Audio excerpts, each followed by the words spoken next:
dernière fois à l'émission. Faut pas que l'hélico bouge, là, surtout cette montre-là. Il n'y a pas de gyroscope. Là. Fait que surtout qu'il y a une petite turbulence, on la voit à l'écran. Le cadreur devient le pilote. On va voir si je suis bon. Là, je longe le lac sur environ 3/4 de mille, puis je dépose ça sur la plage à côté de Air Saguenay au lac Pau. Le gros danger, c'est qu'elle commence vraiment à voler puis qu'elle devienne instable. Sauvetage réussi. Quelqu'un m'a demandé un jour quel est l'hélicoptère le plus sécuritaire au monde. J'ai répondu celui que moi je pilote.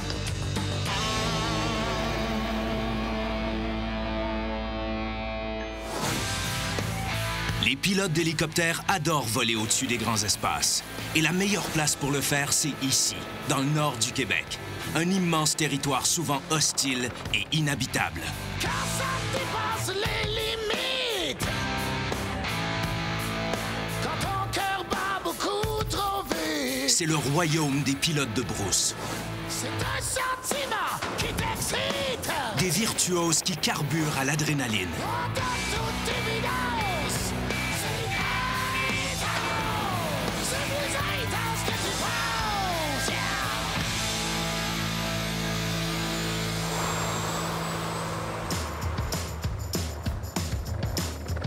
Chez Ellie Excel, à Sept-Îles, les affaires vont bien et la compagnie grossit à vue d'œil. Le transporteur aérien compte maintenant 25 hélicoptères, 5 de plus qu'à la même date l'an passé. Leur dernière acquisition est un appareil Astar usagé. Il est à Saint-Hubert et quelqu'un doit aller le chercher. Oh, ça fait longtemps que je t'ai pas utilisé, toi. On va vérifier s'il me fait encore. Jonathan Meloche-Ouimet, le nouveau gopher d'Ellie Excel, a hérité du contrat. Sauf qu'il n'a jamais volé avec un appareil Astar. D'ailleurs, il n'a encore jamais volé pour Ellie Excel. 134 heures de vol. Ça, c'est ma licence de pilote. Jonathan va donc avoir un chaperon. Je le fais avec Jean Goyette, qui est le directeur des opérations. Fait que je le fais pas avec n'importe qui. C'est le vol à pas faire des conneries. Parce que si je fais une niaiserie ou je pense que ma carrière est finie, là. Le problème, c'est que le patron n'a pas une très haute estime du jeune pilote. Te rappelles-tu les... Comment ça s'appelait le show, non? Les belles histoires des pays d'en haut. Le père qui avait 12 ou 13 enfants, 14 enfants. C'est lui qui me fait penser. Tu sais, c'est un gars travaillant, un petit peu nonchalant. Tu sais,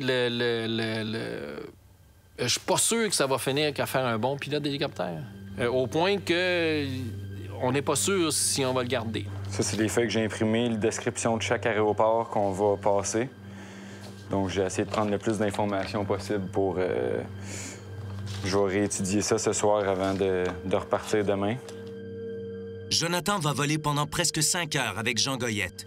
2 T-shirts, ça devrait être bon, ça. Sa carrière de pilote se joue demain. Moi, j'essaye de me mettre plus de pression pour être sûr de performer plus. C'est ça que je veux faire. Je vais essayer de performer, être au top niveau, bien dormir.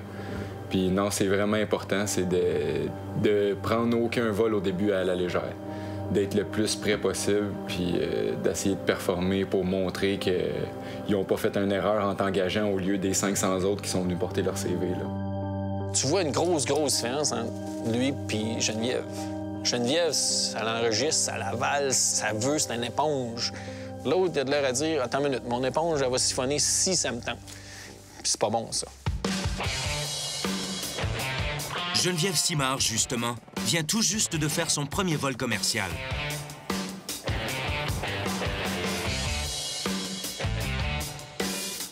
Elle arrive de Shefferville, où elle a aidé les mécanos d'Ellie Excel à réparer un appareil en panne coincé dans le milieu de nulle part. Je me suis posée mardi matin, là, puis je pense que j'ai perdu 5 livres de sueur, là, puis ça m'a pris une bonne heure à décompresser. C'était vraiment restreint, puis je savais que c'était un endroit restreint où il y avait eu un incident. Puis moi, j'arrive, tu sais, je commence, là. Fait que j'ai 0 marge de manœuvre, je suis charge maximale, puis il faut que j'aille me poser. Fait que c'était vraiment, là, vraiment pas évident. Tu me ramener une palette vide tant que tu auras une chance? Au moins, la glace est brisée. Oh, ça a bien été. Les pales sont neuves. Je pense avoir pris la bonne décision pour mon deuxième choix de carrière. Puis je pense que je suis en même temps sur la bonne voie, là, dans mon développement. On peut pas avoir bien plus beau que ça, là. Non, hein? Tabarnak. Aucun... On va gâter pourri, mon gars. Sébastien Tremblay, de son côté, est aux commandes d'un Bell 205. L'ancien chef pilote arrive aux chutes Manitou, à 1 heure de route au nord de cette île. Une compagnie minière veut installer une foreuse à 70 km au nord, mais la route la plus proche s'arrête ici. On s'en va donner un support à une compagnie là, qui travaille déjà sur un projet de foreuse, de drill. Puis on va juste lui donner un coup de main à rentrer le stock sur le terrain pour qu'il puisse commencer à travailler plus rapidement, parce qu'ils ont beaucoup de matériel.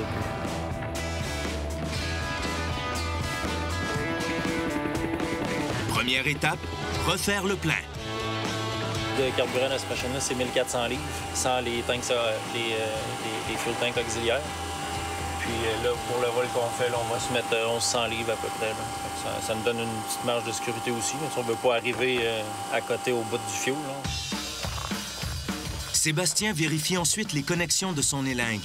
Et la journée de travail peut commencer.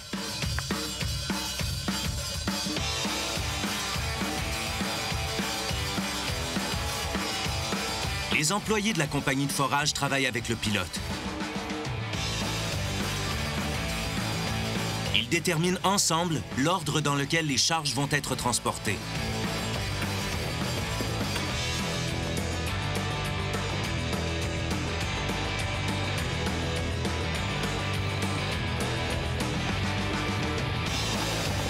Sans hésiter, Sébastien amène le crochet directement dans les mains du travailleur au sol. Sébastien, c'est très bon pilote. Oh, oui, c'est très d'expérience. Des fois, on en pogne qui font pas l'affaire, puis malheureusement, il faut les renvoyer là, quand le pilote il l'a ou il l'a pas. Des fois, il l'a pas, puis il faut le renvoyer. Là. On peut pas faire avec. Là. Le 205, c'est pas une machine que j'ai beaucoup d'heures dessus non plus. Je commence tranquillement à m'habituer à faire de la longue ligne aussi avec cette machine-là. Donc, aussitôt qu'il y a une job qui rentre là-dessus, c'est sûr je vais sauter dessus. Tu sais, j'étais en vacances pendant ce temps-là, puis ils m'ont appelé « Tu peux-tu nous aider? » Puis ça, oui. Pas de problème, ça va me faire plaisir. Mais... Pendant que Sébastien fait son premier voyage vers le lac Manitou et que Jonathan Meloche-Ouimet est en avion vers l'aéroport de Saint-Hubert, Félix Côte se prépare à simuler des pannes en vol avec le chef pilote d'Eli Exen. De temps en temps, là, après un shutdown, là, venir mettre ta main sur le bearing là, voir s'il chauffe. Comme tous les pilotes, Félix doit, une fois par année, passer un examen en vol. Bon, je vais vérifier mes barres de suspension, s'il n'y a pas de jeu excessif. Pompe hydraulique, on vérifie la tension de la courroie. Et ça commence par une inspection visuelle de l'appareil. Niveau d'huile, on garde ça entre les deux marques blanches. Le cowling est attaché. Félix a beaucoup plus d'expérience que son chef pilote, mais ça ne l'empêche pas d'apprécier son patron. Ça va très bien. C'est un people person. Il y a des bonnes relations humaines avec les employés, bon sens de l'humour. Il est quand même capable d'être droite puis de nous dire s'il y a quelque chose qui ne fait pas son affaire, il est capable de nous le dire aussi. Et puis, jusqu'à maintenant, ouais, chapeau, j'aime bien sa façon de travailler. Anciennement, les asters, il y en avait presque toutes. Puis ça arrivait qu'en dessous aussi, tu voyais des trous de soudure. Ah ouais? Ouais. Les fils chauffaient. Puis avec l'ampérage qu'il y a là-dedans, là, ça faisait des trous dans la tôle. Même chose que l'autre côté, contamination. Mais j'étais pas né dans ça. Ouais, chier. Jean-François Boilly va lui faire simuler les pires situations imaginables. Battery switch on. Check back. Tag off. Horn push button test. Check water clear. Si je te simule un feu au start, c'est quoi ta procédure? Je coupe. Je continue de craquer. Je vais changer de main pour craquer avec celle-là, puis après ça, je vais venir couper l'autre. Merveilleux. C'est ça que tu montes aux gars et aux filles. Ouais. Allume. 700. Le moteur tourne. Oil pressure coming up.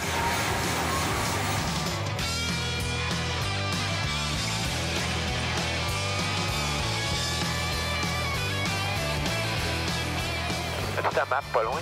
Ouais. Toutes les urgences qu'on va avoir, c'est des urgences simulées. S'il n'est pas simulé, tu vas le voir dans mon ton de voix. Je vais dire vraie urgence. Tu peux en avoir à partir de maintenant jusqu'à la fin du vol. Puis si c'est une vraie, toi ou moi, on colle vraie urgence. Parfait. Et tu gardes les contrôles. Très good. C'est beau à gauche. Et les deux 205 à se rappeler. Autour de la queue. Le chef pilote ne perd pas de temps. Permis de voler. C'est bon. C'est good. Ça réveille, là? Non. Non, faut y aller. Heureusement, Félix en a vu d'autres. Il y a une zone de confort qui s'installe, évidemment. Au début, on est moins confortable avec les éléments qui peuvent nous entourer. Donc, on peut avoir une tolérance un peu moindre. Avec l'expérience, cette ligne-là va être repoussée un petit peu. On va être plus confortable et puis on va peut-être avoir tendance à aller plus loin dans les limites. C'est une question d'établir les limites. On a un feu. Ouais, un feu. Oui, c'est bon. On est à la droite là.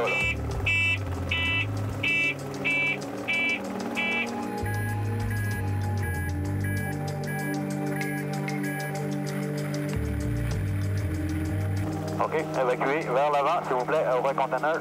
OK. Puis là, ben, je formerai le moteur, puis je sortirai l'extincteur.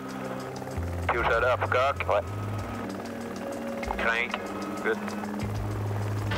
OK, fait que pour l'instant, là, les plafonds à Québec, c'est du 400 pieds. Ça risque de rester comme ça. Je sais pas si on va faire le vol, dans le fond.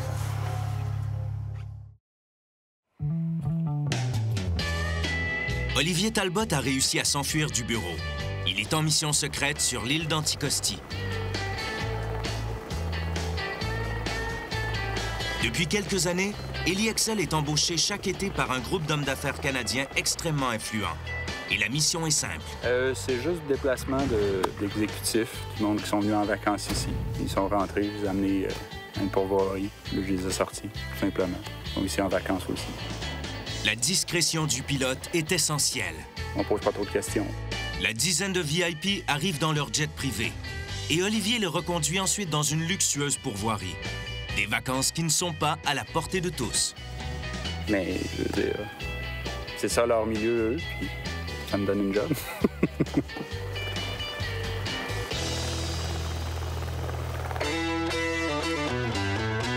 À Saint-Hubert, c'est le grand jour pour Jonathan Meloche-Ouimet. Salut, t'es prête? Oui. Qu'est-ce que la météo dit? Ça dit que c'est pas si pire pour l'instant, là. On va voir ça rendu à l'aéroport, on va appeler la météo, puis... Tu mets clic, oui. On est prêts pour partir? Good.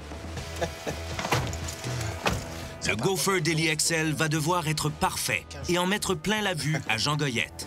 C'est ça, je trouve, qui est le plus dur de saisir la météo quand c'est à peu près une couche comme ça, parce que tu vois pas au loin, tu sais, de quel côté tu devrais passer, quel côté qui va être le mieux.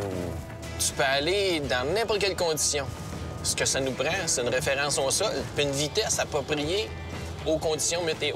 Donc, tu te promènes pas à 100 000 à l'heure quand tu as un quart de mille de visibilité. Tu n'auras pas le temps d'arrêter en dedans d'un quart de mille. Donc, tu réduis ta vitesse. Jonathan est conscient des enjeux. Là, tu peux enlever ces tie-downs, vérifie qu'est-ce qu'il y a dans le cargo. OK. Depuis que je suis petit, je veux voler. C'était clair dans ma tête. Avion ou hélico, je voulais voler. Chose certaine, il ne manque pas de courage. Je pensais pas pouvoir devenir pilote à cause que j'ai eu une opération à cœur ouvert à ma naissance. J'avais une artère où je me souviens plus, une veine là, qui faisait... elle était coincée. Puis ils m'ont dit que je pouvais pas faire de sport, pas fumer, pas manger de gras, parce que... Puis en fin de compte, j'allais régulièrement toutes les semaines, ensuite à tous les mois, ensuite à toutes les années, jusqu'à temps que mon cœur s'est rétabli. Il reste à avoir un battement irrégulier un peu. J'ai passé des cardiogrammes, des échocardiogrammes aussi. Il n'y a pas une différence à cause de ça, là. Je reste dans les standards, là, mon cœur il est correct. C'est Jonathan qui va occuper le siège du pilote. Mais Jean Goyette s'assure de pouvoir intervenir au besoin. C'est bon d'avoir des doubles contrôles. De cette façon-là, on a 2 chauffeurs dans l'avion. S'il arrivait quelque chose, ou pour éviter les accidents, nécessairement, là, on ne peut pas la même expérience, on s'assure d'être capable de réagir avant que ça aille trop loin.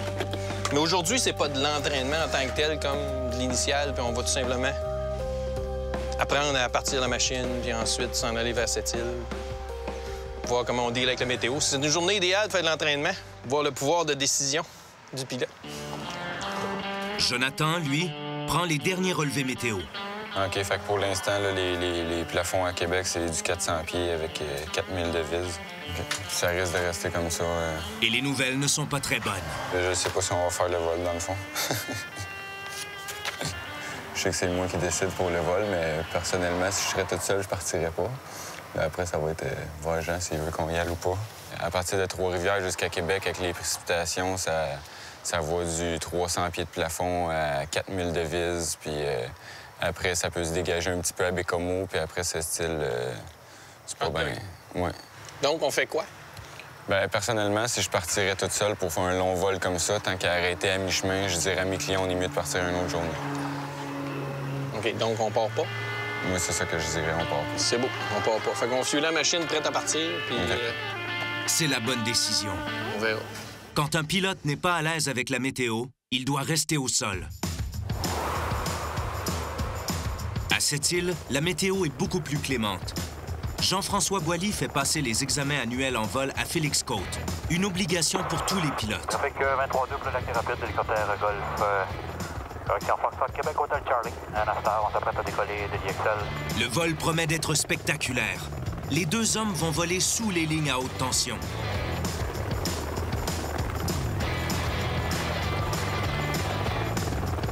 Les pilotes de brousse travaillent souvent autour des pylônes et des lignes électriques.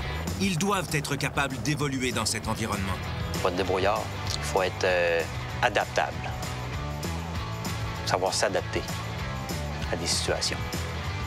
On travaille avec tellement de gens différents, tellement de corps de métiers différents, à des endroits tellement différents, dans des mentalités différentes. Il faut être capable de s'adapter aux conditions qui nous entourent.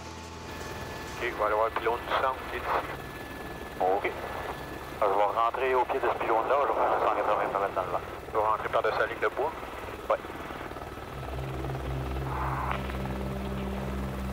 Félix cherche un endroit sécuritaire pour passer sous les fils.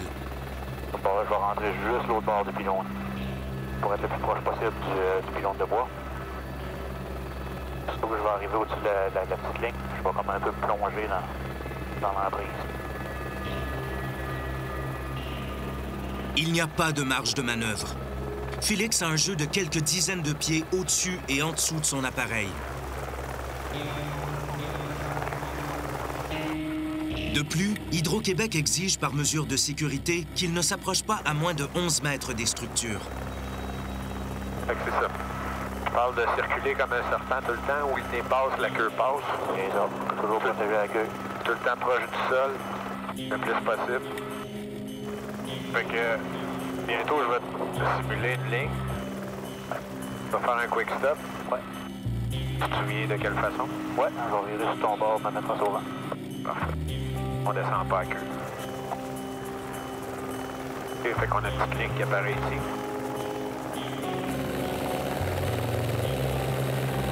Félix fait un virage très serré pour éviter l'obstacle imaginaire. Marche, on continue en direction ouest.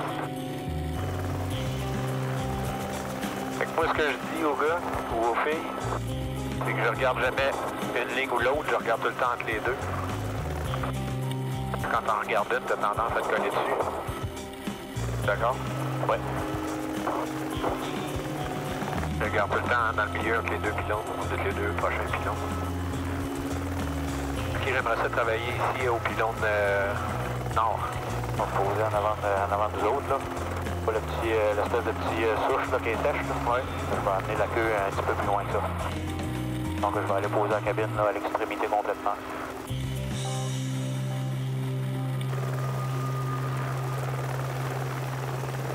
Attention, à ma gauche, il y a un fouet. OK. C'est bon. L'exercice est terminé. Félix sort des lignes électriques pour souffler un peu. On va se monter un peu, Félix. Approximativement 2000 pieds.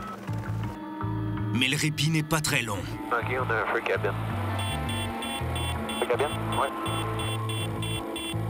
On ouvre la ventilation, on ferme le chauffage. On ouvre les fenêtres, on fait un petit glissade sur mon bord. On arrive les passagers. On n'utilise pas l'extincteur. Aussitôt que je vais être posé, je vais que tout le monde sorte de l'hélicoptère, s'en aille vers l'avant. Quand un incendie se déclare à l'intérieur de la cabine, le pilote se pose le plus rapidement possible. Chaque seconde compte.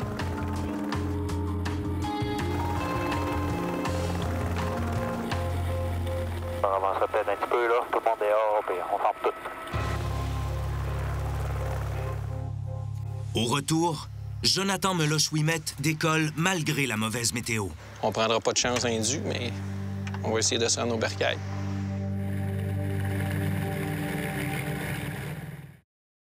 À 1 heure au nord-ouest de cette île, Sébastien Tremblay est en route pour le lac Manitou avec sa première charge à l'élan. Faut que tu portes attention à ce que tu transportes, puis t'as suivi, t'allonges pas des yeux. Faut pas que tu portes dans la lune pendant 5 minutes. À 35 nœuds, 40 nœuds, tout va bien. Puis à un moment donné, tu fais juste, ça prend juste des fois 1, 2, 3 nœuds de trop, là. Puis là, ça part. Tu sais, lui, il va se mettre à draguer, il monte. Après ça, quand il a fini de remonter, bien là, il repart par en avant. C'est déjà arrivé des histoires là, que ça vient quasiment à hauteur de la machine. Il y a eu des histoires que ça a mal tourné. Là. Ça a résulté par des crashs parce que la charge est venue près de la machine. La longue line s'est enroulée dans le tail rotor.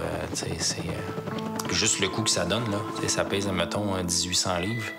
Lui, il pogne son lousse, là, mais quand il retombe, là, ça te donne un méchant coup. C'est épeurant. Et ça ne fait que commencer. La forêt est dense et Sébastien n'a presque pas de marge de manœuvre.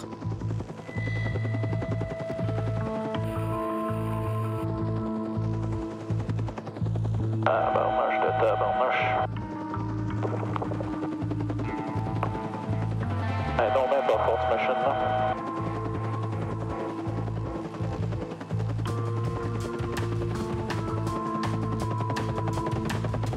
Ça rend les opérations pas mal plus dangereuses, autant pour l'hélicoptère que pour les travailleurs au sol. Dans l'assemblage, eux autres, ils vont avoir à placer les pièces vraiment dans où c'est que ça va, là, les aligner comme il faut. Puis à ce moment-là, dans le bois, avec les arbres, le vent, quand tu reçois, là, c'est un peu plus rock'n'roll. Le terrain est plus accidenté, tu as des souches, des montagnes, il faut que tu mettes ton setup droit.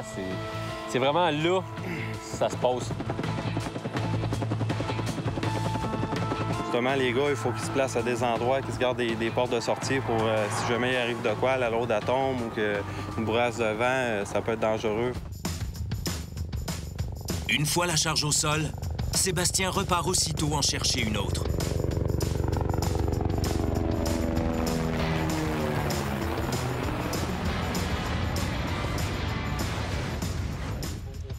À Saint-Hubert, le plafond nuageux est monté suffisamment pour permettre à Jonathan de décoller. On fait notre premier départ d'Astor. Prenez place, monsieur. Jonathan commence par passer au travers de la liste des vérifications avant vol. Bon, covers, takedowns off, emergency equipment, c'est fait. L'ILT, seat belts, le cyclique, tu l'as fait. Les pédales, le collectif, ça voyage, on l'a fait. Fait que là, on va être prêt pour le start. C'est ça. On se rappelle, on repasse le start dans notre tête, pèse dessus, rendu à 10 Notre voltage est bon, on a 18 volts, c'est très bon. 9, 10, pouces. Tout est dans le vert, les taux sont bons. Saint-Hubert Radio, Foxtrot, Victor India Golf, on va décoller et je vais vous rappeler à la hauteur de la 20. India Golf, Roger. Fait que là, on tire tranquillement, puis laisse-la aller. Je vais te suivre, ça, pas inquiète. Puis relax, il n'y a pas de danger, je suis habitué. Non, je suis quand même assez relax, là. C'est ça que je suis stressé, mais... Pas au point d'aller allumer ta pipe, là, mais... Non, pas là. C'est parti. Le Gopher Daily XL est maintenant aux commandes d'un appareil Astar. Je focus plus sur la navigation. Parce que le contrôle de la machine, je peux pas savoir par cœur. J'ai pas fait encore de vol sur l'Astar. J'ai pas eu de formation avec un instructeur. Qu'est-ce qui va me déconcentrer, c'est les communications radio, les ondes que je connais pas, la météo. Je vais essayer de me concentrer, me focusser. J'ai regardé la carte. Je me suis fait des scénarios moi-même, comment ça allait se passer pour être prête. 62, on craint pour monter. Là, tu peux y dire que tu viens de passer la 20 direction ouest. Tour de Saint-Hubert, ici Robinson, Astor 350, Fox. Victor India Golf, on vient de passer la 20, on dirige vers Québec. J'ai aucun trafic pour vous. Vous avez quitté la fréquence. Bonne journée.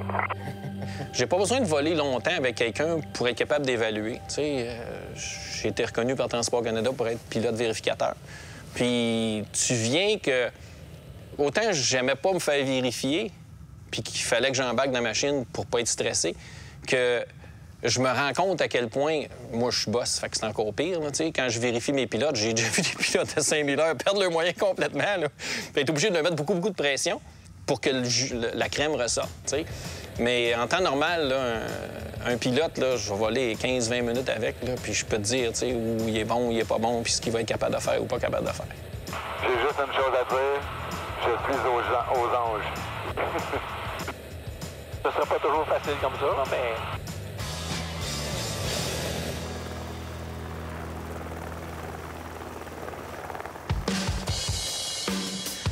Si on voit rien de louche.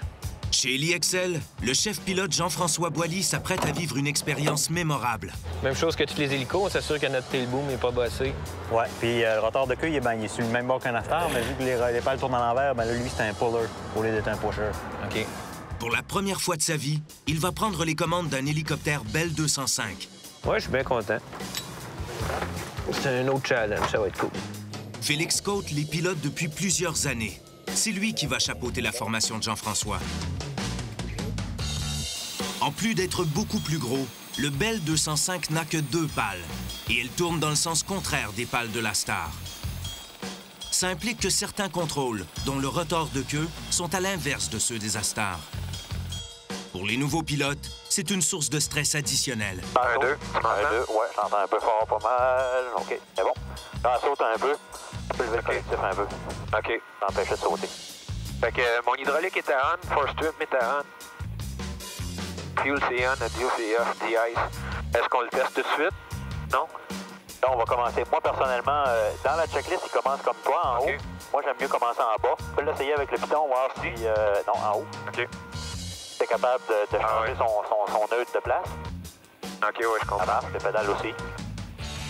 Master caution. Comment je fais pour le fermer déjà? Comme un emergency, tu peux le fermer. Écoute, fait qu'on va aller se promener, on va aller vers le nord. Faut que je me rappelle des pédales. Ouais, il y en a 2. Ouais, mais de quel bord peser quand on tire, mais ça va venir avec. C'est good. Fait qu'on va lever sur les talons. Oui. Trafic Le Grapton à 205, Bravo Yankee Uniforme. On s'apprête à décoller du EliExcel direction sud pour un vol local. On va travailler au nord en 2000 pieds. Jean-François décolle, mais les pédales lui jouent un premier tour. L'hélicoptère aurait dû tourner sur lui-même dans l'autre direction. Avance-toi un peu, ça. Soigne pas trop. Le rotor de queue passe beaucoup trop près de l'appareil Astar stationné. Là, ça tourne à l'envers avec un Astar. Quand tu vas faire tes virages, essaye de tourner sur l'autre bord. OK. C'est la pédale de puissance. Et Bravo Yankee Uniforme, on est à l'envol d'Excel direction sud. On va faire un virage par la droite, pas loin nord.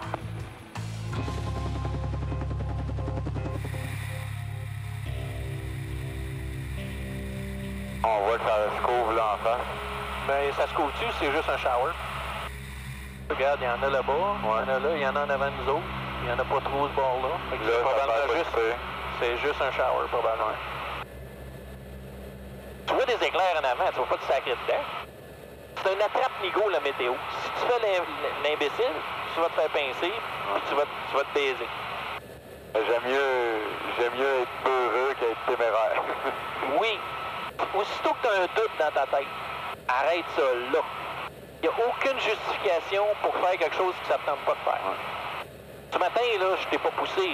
Écoute, je sais qu'il n'y avait pas de danger parce qu'on peut s'arrêter n'importe où. Là, on est en ville. Ma vision va changer cependant ce qu'on va voir quand on va arriver dans le bout avant Baie-Saint-Paul. Sans le savoir, Jean Goyette et Jonathan Meloche-Ouimet se dirigent tout droit vers un banc de brouillard.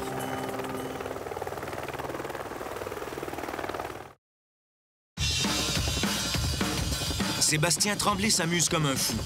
Il fait la navette entre les chutes Manitou et le lac du même nom, un trajet d'environ 70 km. Il y a beaucoup de matériel à transporter et Sébastien devrait passer presque 10 heures dans les airs aujourd'hui. Et il ne s'en plaindra pas.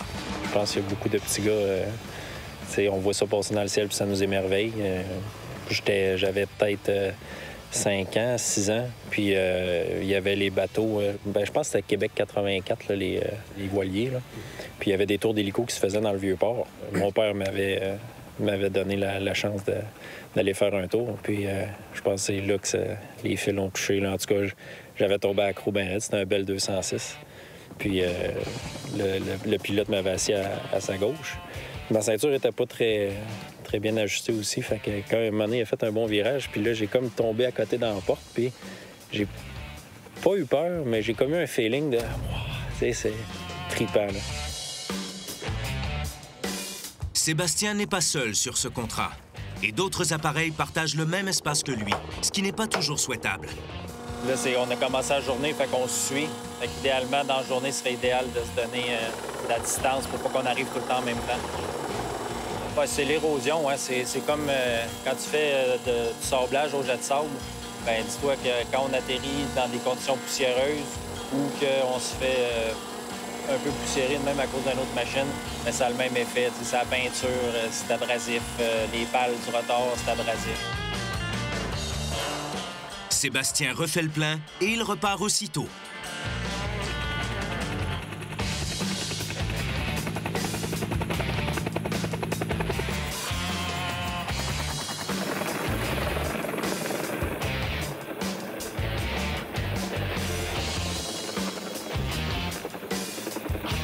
La charge est à la limite des capacités du Bell 205. T'es-tu pas si pire?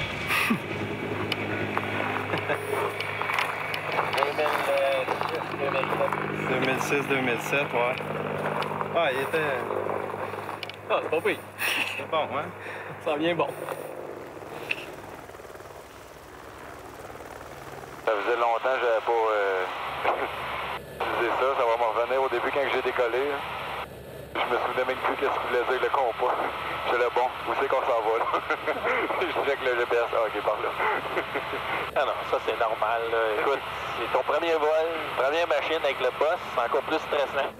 Même si les obstacles volants sont assez rares dans la brousse, le pilote doit toujours garder les deux yeux bien ouverts. J'avais peur d'avoir un petit faucon qui plongeait après des petits oiseaux. Ouais.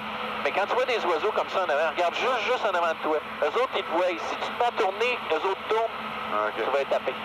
Tu dodges seulement là, si tu vas vraiment voir pour le frapper puis tu vas faire une manœuvre brusque. Parce qu'à part de ça, là, si tu essaies de te tasser les boîtes, tu vas en ramasser tant que tu peux. Jonathan et Jean arrivent à l'aéroport de Charlevoix. La première partie du trajet tire à sa fin et Jonathan va devoir poser l'appareil au sol, une autre première pour lui. Tous les canards sont beaux. Tout est beau, tout est dans l'air, tes pressions, tes huiles, tout est beau. Il n'y a pas de lumière qui dit que tu as le feu ou quoi que ce soit. C'est 81, on continue à ralentir la vitesse. Pour ouvrir un peu la fenêtre. Parce qu'il fait chaud? Oui, j'ai chaud, je sais pas pourquoi. C'est correct, c'est correct. Quand tu fais une approche comme ça, là, c'est ça. Tu ralentis, tu vas pas au-dessus du... non, je vais pas au-dessus de la piste, mais je reste... On roule 62, ralentis une petite affaire tranquillement, parce qu'on n'a pas l'impression de rouler vite, des fois, on roule vite. Arrête-toi pas, tourne. Fais comme ton arrondi, on s'en va là-bas. Après ça, quand t'as plus de vitesse, tu vas être rendu proche du sol, puis là, tu te fais du stationnaire. Juste pas tout... Là, ça va être stressant, mais tu regardes en avant, quand t'es stabilisé au-dessus de ton H, essaye de regarder. Tu vois-tu tes skids dans ton miroir? Ouais, mais je vais essayer de te regarder en avant en premier. Puis, OK. Fait que là, tu regardes ton périmètre autour, regarde pas dans ton skid tout de suite. Là, tu sais que t'es au-dessus du H à peu près. Là. Moi, je le vois pas. Ouais, je le vois. OK. Fait que là, essaye de regarder dans ton miroir. Sois pas inquiète chez ces contrôles aussi. Tu vois-tu dans ton miroir? Ouais. Tu le vois si ta machine bouge? Jonathan voit surtout le gros réservoir d'essence quelques mètres devant lui. Attends tranquillement, pas d'over-control. Okay. Mais qui touche, là? Tu regardes, tu peux tenir comme ça, puis là, tu regardes si t'es aligné, tu tournes ton nez pour que ça aille droite. Tiens-la à terre, c'est ça. Son nez que ça aille droite, puis baisse son collectif, c'est ça. Tu veux? Tu te regardais dans ton miroir, là. Si tu regardes loin, là, tu vas coller sa tête, tu vas relever, tu vas la sacrer à terre. Ça marchera pas. Jusqu'à présent, le jeune homme se tire très bien d'affaire. C'est sûr qu'après, je vais être content. Après, si le vol s'est bien passé, je vais être fier de moi. Là, je vais pouvoir le marquer sur Facebook, puis poster peut-être quelques photos, puis appeler mes parents pour dire que je l'ai réussi. Ouais, ça, c'est cool. J'aimerais ça être dehors pour entendre le bruit. J'avais hâte de faire ce bruit-là. C'est ça qui est plate, c'est quand tu l'entends pas. T'en vois un arriver, puis tu peux pas t'imaginer que tu fais du bruit de main quand t'arrives. Au nord de cette île, Jean-François Boilly apprend à piloter le légendaire Bell 205. Corrige l'altitude. Ouais, la vitesse, on est monté pas mal. Comme la compagnie en possède 3, c'est important que le chef pilote soit capable de les piloter. OK, on va redescendre ça. On va aller se trouver une place à atterrir, là. Dans la carrière? Ouais. La plus grosse, là, au fond. Ouais. Tu me l'aurais pas dit. Si tu me laissais le choix, je prenais la plus grosse. Ça, c'est une belle approche, ça, bien à côté sur ton disque. Et de la lock. On va checker ça sur le prochain. On va une petite affaire. C'est bon, ça. Et on va plutôt viser ça, il y a moins de... C'est bon. Moins de poussière. On fait gravité dans la limite. Taux de montée verticale. Et on pousse. Patient. OK. On pousse, puis on veut pas pousser trop non plus. Ouais. Faut pas se faire... Juste la faire bord tranquillement. Le new est top, parce que si tu pousses trop, elle risque de vouloir plonger, puis ça se peut que tu sois pas capable de l'arrêter. Là, on est centré arrière, avec notre cyclique est pas mal par en avant. Ouais. Mais tu vas t'apercevoir qu'avec un four-man seat, puis une gang de monde qui est embarqué avec toi, là, elle veut tu vas avoir plonger. le cyclique au-dessus du siège ici, là, puis si tu tires trop sur le collectif, puis tu plonges vers l'avant, ça se peut que tu sois pas capable de l'arrêter, puis tu fasses des belles traces de skid à terre. OK. Ça, c'est si t'as de la place à faire des traces. Ouais. OK. Parce que je trouve que c'est la hauteur des arbres qu'on a. Ouais, mais c'est pour ça qu'on reste à la verticale du chemin. Au retour, Jonathan et Jean en ont plein les bras. Et Killer est de retour à cette île.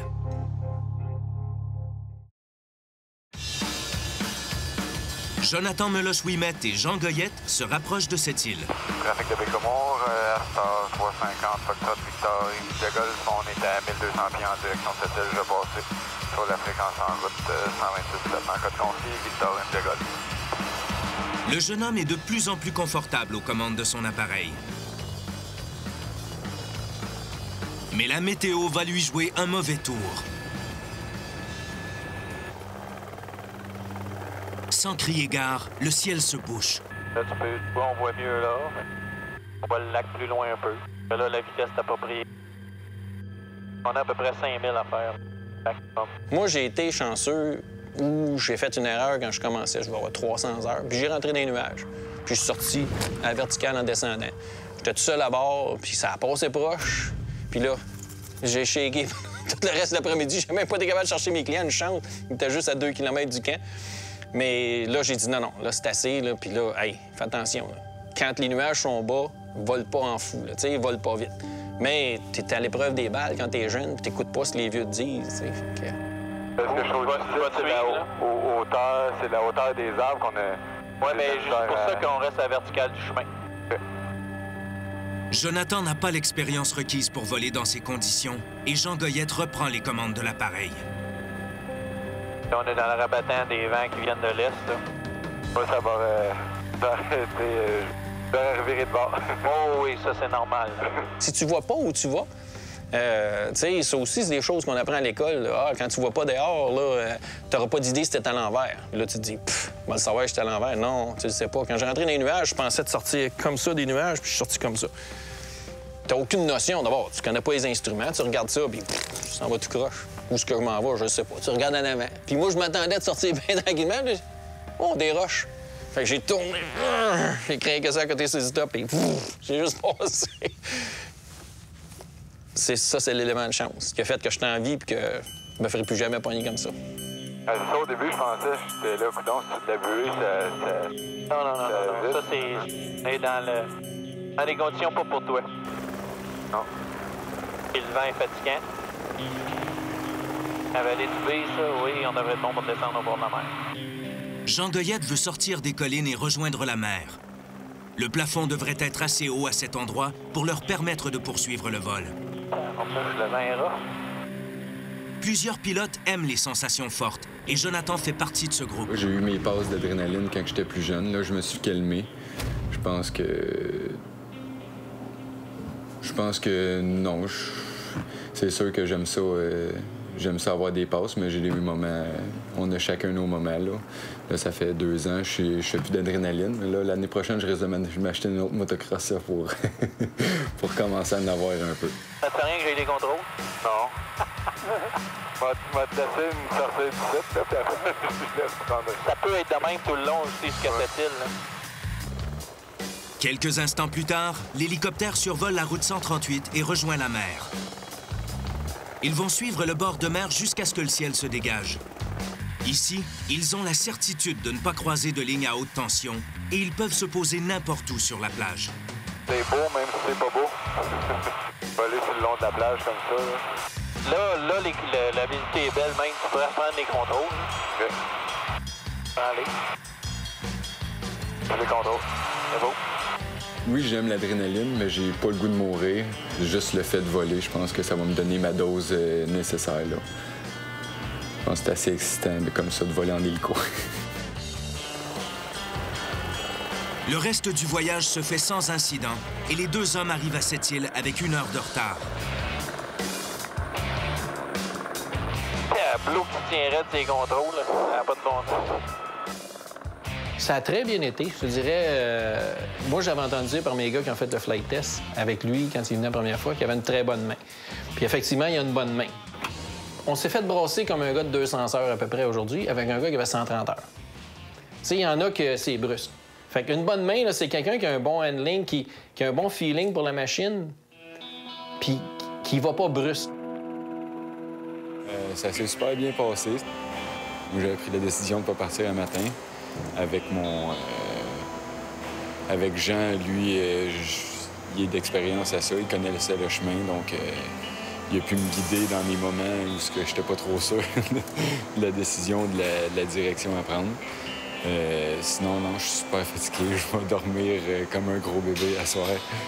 Tu sais, pour un gars qui commence, là, il a un bon jugement. Pour la météo, je suis pas inquiète du tout. Je l'enverrai, là, aussitôt qu'il va être son endossement va être signé, je l'enverrai n'importe où. Dans la météo, ça m'énerverait pas. Je sais que sa limite, c'est à peu près 1 000 écarts, 1 000 et demi. Puis c'est 1 000, il faut pas gagner en bas. Donc, je suis pas inquiet. C'était bien le fun, puis merci de... Ça m'a fait plaisir, plaisir. Oh, Félicitations. Ouais, merci. C'est un bon vol. Ça va faire un bon pilote, autrement dit. Pendant que Jonathan célèbre, Jérôme Killer-Roy est en vacances forcées. Il a surchargé le moteur d'un appareil et il est cloué au sol jusqu'à nouvel ordre. La pilule est encore difficile à avaler. T'sais, je me suis jugé beaucoup moi-même. T'as tout le temps l'impression que les autres te jugent juste comme en te regardant, mais c'est sûr que c'est pas le cas. Puis... Mais oui, j'ai eu l'impression que... OK, ouais, Jérôme, il a fait une gaffe, là, puis... ouais. Peut-être bien pas aussi le bon gars qu'on pensait qu'il était. Je dis ça de même, là. Je m'exprime peut-être pas de la bonne façon. En tout cas, c'est ça. C'est pas... Je pense pas qu'il arrête. Je pense qu'avec l'expérience, il va prendre goût, puis il va juste trouver ça de plus en plus le fun, d'après moi. Parce que les jobs vont devenir de plus en plus le fun aussi, là, tu sais. Olivier est toujours à Anticosti à attendre l'appel de ses riches clients. Mais n'allez pas croire qu'il va s'en plaindre. Avec les années, il a développé un lien très fort avec l'île mythique. Ça fait 2 ans d'études, je viens avec ma conjointe. Puis ici, c'est comme notre petit spot sacré. Elle va être tannée, elle va être fâchée qu'on mette ça à la TV. Mais on vient marcher ici, puis écoute, c'est absolument génial. Le nombre de chevreuils, de renards, de toute la faune que tu rencontres, le secteur. Si tu es malchanceux, tu rencontres une personne dans ta journée. Les premiers jours qu'on a passés sur Anticosti, l'été passé, c'était la première fois que je voyais mon chum vraiment relaxé, là. Il n'y avait rien d'autre que nous deux. Le jour s'achève. Jean-François et Félix sont de retour à la base et Sébastien Tremblay revient du lac Manitou. En tout, il a fait une demi-douzaine d'allers-retours avec du matériel en élingue. C'est plus de 9 heures de vol dans la même journée. 9,3. Je pensais que t'aurais pogné 10. Ah, non. T'en fais-tu encore demain? Non. On va faire les arbres demain soir? Oh, ouais. Ce que j'ai goût de prendre, c'est une bonne bière relaxée. Bonne soirée, mon gars. Salut, à demain. La prochaine fois à l'émission, l'hiver fait un retour marqué à cette île.